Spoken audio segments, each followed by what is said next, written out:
सर्वमंगलमांगल्ये शिवे सर्वार्थ साधिके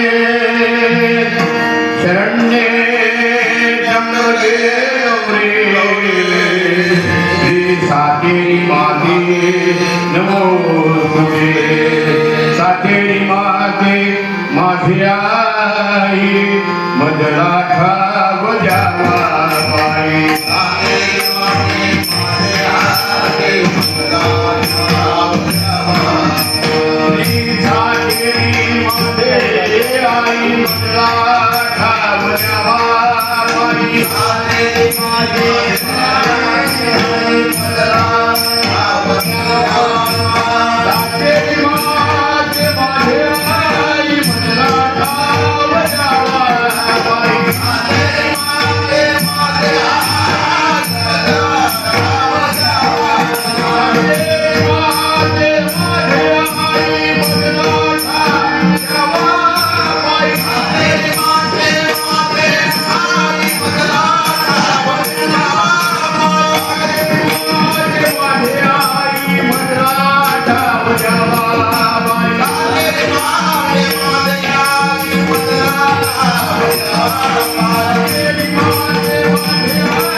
समारंभाला प्रारंभ करण्यापूर्वी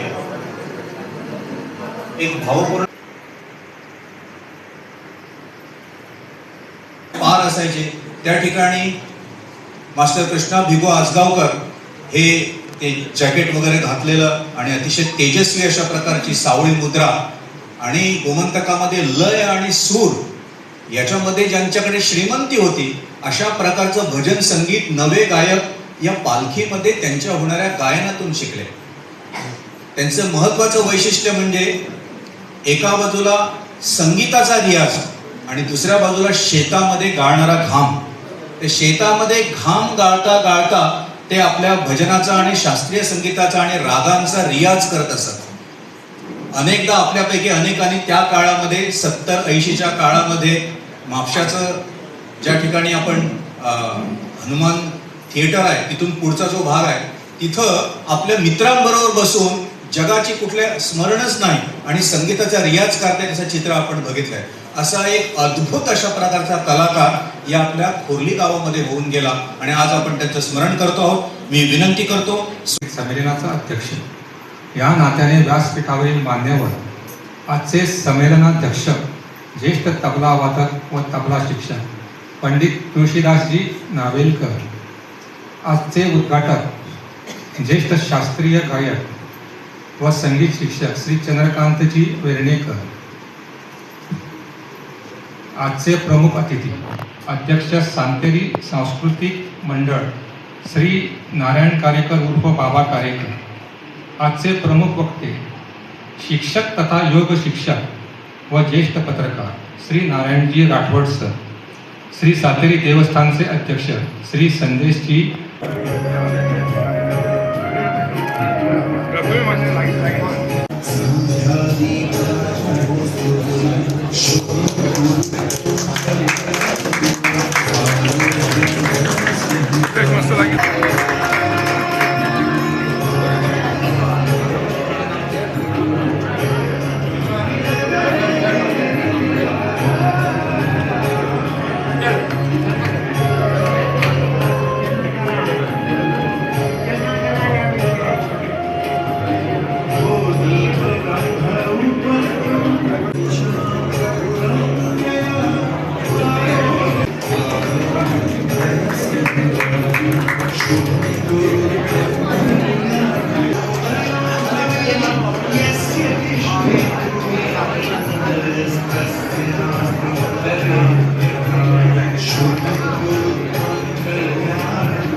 धन्यवाद.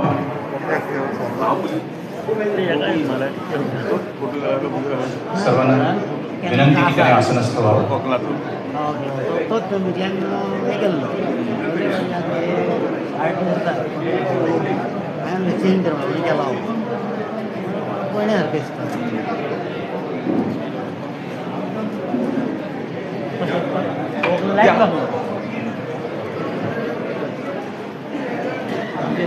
संमेलनाचं विधिवत उद्घाटन झालेलं आहे. उद्घाटन या शब्दामध्ये असा पहिल्यांदा प्रत्यय, त्याचा अर्थ असा की ज्या प्रसंगात किंवा घटनेमध्ये उपस्थित असणारे जे श्रोते किंवा जे माणसं असतात, तर त्या घटनेनं जमलेल्या लोकांच्या जीवनामध्ये म्हणजे प्रगतीच्या दिशेनं एक जर पाऊल पुढं पडलं तर ते उद्घाटन असा त्याचा संस्कृतमध्ये अर्थ होतो. मग आज मी विचार करताना माझ्या असं लक्षात आलं की कुठल्या प्रगतीच्या दिशेनं, तर मला असं वाटतं की अलीकडे मोबाईल आणि टी व्हीवर पाश्चात्य संगीताचे एक नवं वादळ जे वाहत आहे, त्या वादळामध्ये आपली नवी पिढी वाहत जाते आहे. तिथून त्यांना पुन्हा एकदा भारतीय शास्त्रीय संगीताकडे, भजन संगीताकडे आणि नाट्य संगीताकडे पुन्हा नेण्यासाठी, प्रेरणा देण्यासाठी हे संमेलन आहे. आपण लक्षात घेतो. मी नारायण कारेकर यांना विनंती करतो की त्याने आपलं मनोगत व्यक्त करावे.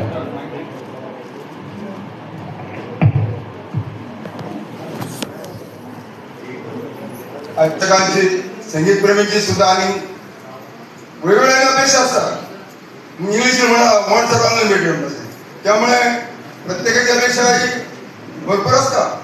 त्यामुळे म्हाका दिसता की ह्या फुडल्या सुद्धा आता जर 25वी आम्ही जर सेलिब्रेट करतले सिल्वर जुबली, जाल्यार म्हाका दिसता की समितीन बऱ्यापैकी कार्यक्रम हाडून सबंद गोंयभर जेजो हे आमच्या आजगांवकारांचे स्मृती संगीत संमेलन आसा, हे गोंयभर जावन लोकांक आकर्षण निर्माण करून तांकां आवडच गावाय अरे हे आमच्या म्हयन्यान अमके दिसा अमके आयतार हे कार्यक्रम उरपाक जाय तेन्ना आमी ते वचपाकूच जाय. अशा प्रकारचे आकर्षण उरपाक जाय, उत्सुकता उरपा खातीर आमी त्या वाटचाल करतले अशी हांव आशा करता. मी त्यांना माझ्या लहानपणापासून ओळखतो. गोव्यातील पारंपरिक भजनाला त्याने मनापासून प्रेम केले. संगीत शिकण्याची त्यांची तळमळ होती. म्हाडिये गुरुजीकडून त्यांनी शास्त्रीय संगीताचे शिक्षण घेतले. आता तर त्याचे पुत्र श्री शेखर नागडे याने निस्वार्थपणे संगीताचा हा यत्न चालू ठेवला. आज हे संमेलन 24 वर्षे पूर्ण केले आहे. त्याबद्दल त्यांचे भरभरून कौतुक करतो. हे संमेलन असंच वृद्धिंगत हो अशी ईश्वर चरणी प्रार्थना करतो व माझ्या भाषणाला विराम देतो. धन्यवाद.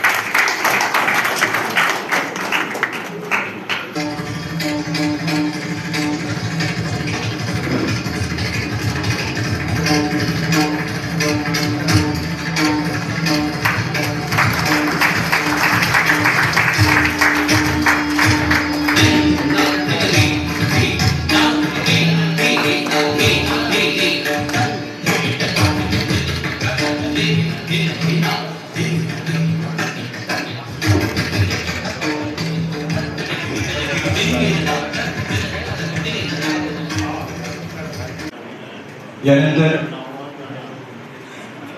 आपल्या सर्वांच्या परिचयाचे स्वतः एक मोठे कलाकार आहेत, परंतु गेली 23 वर्ष यांच्या हस्ते कैलासवासी मधुसूदन चारी यांच्या हस्ते दत्तात्रय देवस्थान राय येथे असा वेलिंगकरांचा आवाज आपण ऐकतो.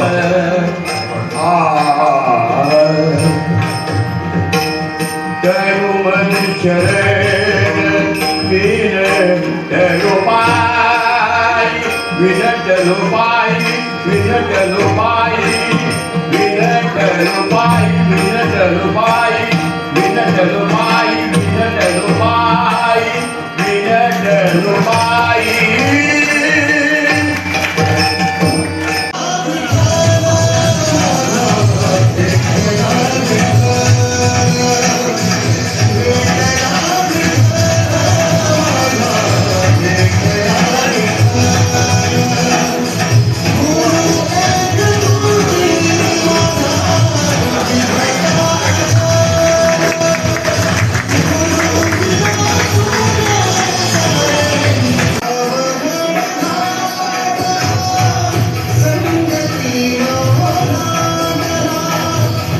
सगळे चाहते त्यांना वंदन करतो. श्री सातेरी देवीस नमस्कार करतो आणि आपणासमोर 2 शब्द बोलण्याचा प्रयत्न करतो. व्यासपीठावर उपस्थित असलेले आजच्या कार्यक्रमाचे अध्यक्ष पंडित तुळशीदास नावेलकर, गोरख मांजरेकर, अत्यंत आनंद होत आहे. कारण प्रत्येक गेली 23 वर्ष सुदैवाने या समारंभाला मी व्यासपीठावर उपस्थित असतो आणि त्यामुळे मोठमोठे संगीतकार, पंडित आणि संगीत कलाकार यांच्यामध्ये मी साधारण अर्धा पाऊण तास असतो. त्याचं भाग्य या आयोजन समितीकडे आहे. खरं म्हणजे पंडित नावेलकरांबरोबर मी बसलो होतो. दुसरे पंडित आमचे वेर्णेकर बसले आहेत. त्या संगीतमय लोकांमध्ये बसून थोडंसं संगीत अंगात संचारासारखं वाटतं. योग, विद्या आणि संगीत यांचं मला वाटतं यांची कुठेतरी सांगड आहे. कारण संगीतातून जर तंद्री लागली तर आपण ईश्वरापर्यंत पोहोचू शकतो. याचं उदाहरण आहे पुराणात. भगवान शंकराचे ज्येष्ठ शिष्य म्हणजे लंकाधीश रावण शंकरांना प्रसन्न करून घ्यायचं असेल तर रावण संगीतातून सुरुवात करायचे आणि शंकर त्यांना प्रसन्न होऊन आशीर्वाद द्यायचे. इतका मोठा आशीर्वाद ज्यावेळी त्याने आत्मलिंग मागितलं रावणाने त्यावेळी शंकराने त्याला दिलं सुद्धा. इतकी ताकद या संगीताची आहे. संगीताने लोकांना वेळ केला आहे. श्रीकृष्णाची बासरी वाजली की गुरुदेव सुद्धा त्या जागी स्थिर राहून ती कान देऊन ऐकायची. संगीतातील जे राग आहेत दीपराग, दीपराग म्हटला की त्या स्वरात आला की सगळीकडे दिवे पेटायचे. आता सारखे ते इलेक्ट्रिक बल्ब नव्हे तर दीप पेटायचे आणि आणि मेघमाला म्हणला की आकाशात ढग जमून पावसाची बरसात व्हायची इतकी ताकद या संगीतात आहे. तर हे संगीत आणि योगविद्या एकत्र जर आली तर ईश्वरापर्यंत पोहोचण्याचा एक मार्ग आपल्याला मिळू शकतो. कारण योगातून आम्ही समाधीकडे जातो, ध्यान धारणा आणि समाधी पर्यंत जातो, आणि संगीतानेही समाधी लागते आणि ब्रह्मानंदी काळी लागली की ईश्वर प्राप्ती होऊ शकते. असं आहे तर ह्या संगीताचा अभ्यास आम्ही का करू नये? आज 24वे संगीत संमेलन होत आहे. या संमेलनातून स्फूर्ती घेऊन आम्ही घराघरातून संगीताचे धडे आपल्या मुलांना द्यावे, जेणेकरून भावी पिढी संगीतमय होईल. आणि या संगीतातून ज्या ज्या लोकांनी संगीत शिक्षण घेतलं, संगीत विद्या प्राप्त केली, त्यांचं कल्याणच झालेलं आहे. या सर्वांचं कल्याण व्हावं यासाठी योगाचाही अभ्यास करावा आणि संगीताचाही अभ्यास करावा, म्हणजे आपली चांगली पिढी निर्माण होईल असं मला वाटतं. आज ज्या तिन्ही सत्कारमूर्तींचा सत्कार झाला त्यांचं मनपूर्वक अभिनंदन करतो. आणि गेली 23 वर्ष सतत धडपडणारे कैलासवासी कृष्णा भिकू आलगावकर यांचे शिष्यमंडळ, त्यात गोरख मांजरेकर आले, वेलिंगकर आले, मंगेश नागडे यांनी पुढाकार घेऊन हे काम केलं, स्वर्गीय निळकंठ राठोड, उदेश कारेकर, रमाकांत शिंदे या सर्वांची यावेळी आठवण येते. त्या सर्वांनी जोर लावला, त्यांना साथ मिळाली आपल्या देवीदास कारेकर आणि मंडळींची. आणि त्यामुळे हे संमेलन गेली 23 वर्ष जोमात आणि सातत्याने चालू आहे. आता 24वे संमेलन आज संपन्न होत आहे. 25वे संगीत संमेलन स्वर्गीय कृष्णा भिकू आलगावकर यांच्या स्मृतीप्रीत्यर्थ होणार आहे. ते मोठ्या धूमधडाक्यात व्हावं आणि मला वाटतं देवीची कृपा असेल तर जे आपलं मोठं थिएटर आहे, मोठं सभागृह आहे, ते पुढच्या वर्षी नवीन बांधण्यात येणार आहे. ते जर पूर्ण झालं तर ह्या नवीन सभागृहात हा 25वा कार्यक्रम मोठ्या ताटात होणार आहे असं मला वाटतं. आणि देवीला आशीर्वाद द्यावा आणि ते घडावं.